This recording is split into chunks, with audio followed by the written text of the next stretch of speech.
બોટાદ કડદાકાંડને લઈને આજે જે બાકી જે આમ આદમી પાર્ટીના નેતા અને બીજા અન્ય ખેડૂતો છે તે જેલ મુક્ત થઈ રહ્યા છે, ત્યારે આમ આદમી પાર્ટીના પ્રદેશ પ્રમુખ છે ઈશુદાનભાઈ ગઢવી આપણી સાથે છે, તેમની સાથે જ વાત કરીએ. ઈશુદાનભાઈ, બોટાદની અંદર કડદાકાંડને લઈને જે લડાઈ આપવામાં આવી હતી તેને લઈને આજે બાકી રહેલા જે આમ આદમી પાર્ટીના નેતા અને જે બીજા અન્ય ખેડૂતો છે તે આજે જેલ મુક્ત થઈ રહ્યા છે, શું કહેશો?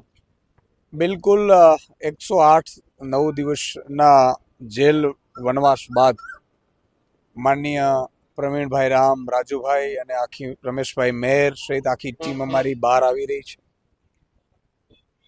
કડદા તો આ ટીમે બંધ કરાવી દીધા અને આખા ગુજરાતમાં જે કડદા થતા હતા આ લોકોએ 110 દિવસ જેલમાં આપ્યા, એમાં કડદા બંધ થયા. પણ આનાથી ખેડૂતોની પીડા હજી અટકવાની નથી. તમે વિચાર કરો, કડદા ભાજપ કરે, એપીએમસીઓ ભાજપની, ધારાસભ્યો ભાજપના, સાંસદો ભાજપના, મંત્રી ભાજપનો, મુખ્યમંત્રી ભાજપનો, પ્રધાનમંત્રી ભાજપનો, અને છતાં ખેડૂતોનો કડદો કરી નાખવાનો. ગરીબ ને મધ્યમ વર્ગ ખેડૂત છે સાહેબ, અમે ઉઘાડ પગા છીએ. અમારું કોઈ ખાય ને તો જીવડા પડે, ભાજપ પણ નથી પડતા, ખબર નહીં કેમ.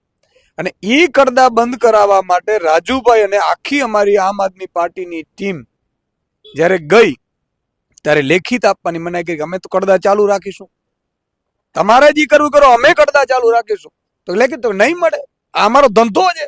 ભાજપ આવું કીધેલું અમને, આ અમારો ધંધો છે, આના ઉપર તો અમારો રોટલો છે. ખેડૂતો આવે ને એને લૂંટીએ અમે, એને ચૂસીએ, લોહી ચૂસીએ, પછી અમારા નભે બધા. કહેવાનો મતલબ એ છે કે પછી જ્યારે આંદોલન હળદળકાંડમાં મિટિંગ બોલાવવામાં આવી, સ્વયંભૂ હજારો ખેડૂતો આવ્યા, ત્યારે જેમ જલિયાંવાલા બાગમાં જેમ અંગ્રેજોએ જનરલ ડાયરે જે કર્યું હતું ને, એ કામ ભાજપની કાયરે કર્યું.